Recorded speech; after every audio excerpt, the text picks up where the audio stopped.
Cool. We've got John in the studio from the Center for Hope of the Sierras. First of all, tell us what that is and where you guys are located. Sure, absolutely. Center for Hope is a treatment facility for patients who are dealing with, struggling with eating disorders. And we are located in Reno. We actually have two facilities. One is on Lakeside and the other is right off of Hunter Lake Drive on Pass Drive. So you guys deal, what we're talking about today are eating disorders more than anything. And it's common out there. It really is. Yes. And there's some signs you can look into or, notice that can potentially help somebody. Yes, and what generally happens is that treatment needs to start with some incentive and some motivation, and that usually comes from awareness. And so we have and need families to really look at their loved ones, their behaviors, to see if they may be struggling. And so there are things out there like, are you noticing an excessive amount of weight loss in your loved one over a short period of time? Is there a common needing to visit the restroom after every meal, and it just seems to be a frequent, regular pattern?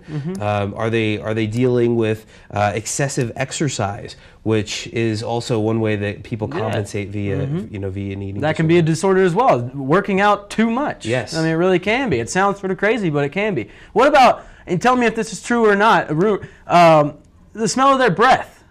Have you ever heard of that? Yes. Well, one of the big things that happens with people who are what we call binge purgers, so they eat a lot of food, but then they vomit their intake. They often have issues with their teeth because of that excessive frequent vomiting and that decay of all that enamel. The bile. Yes, from the your bile, stomach, right? and so then that could lead to that. Wow. Okay. Cool. Breath. So, how do people get more information on the Center for Hope, and what do you guys want to really push out there to the community?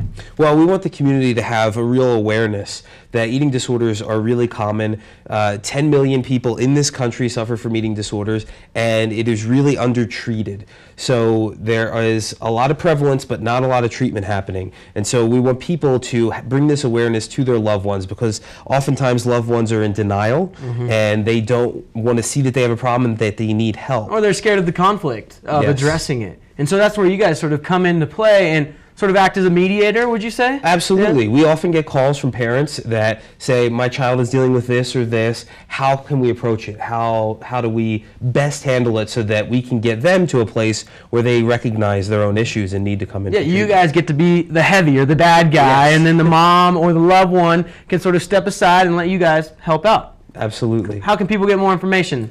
So they can go to our website, which is www.centerforhopeofthesierras.com, all spelled out. And then they can also call us at 775-828-4949. All right, easy as that. Is there a cost to this, or is it sort of like a community type? Is there any sort of cost associated with it? Well, the initial calls, that's all without cost, and then if we get to the point where we see that somebody needs to come in for treatment, then we accept most private insurances, and if we don't accept the insurance, we usually can get a single case agreement. So that's the bulk of our patients come in. Yeah, you can't put a price on health. Yes, exactly. I always say that. So you could have all the money in the world, but if you're not healthy, it's not worth anything. Very true. All right, John. Thanks for coming in and spreading the word. All right. No problem. All right. That's going to do it for this interview. We'll be back right after this break.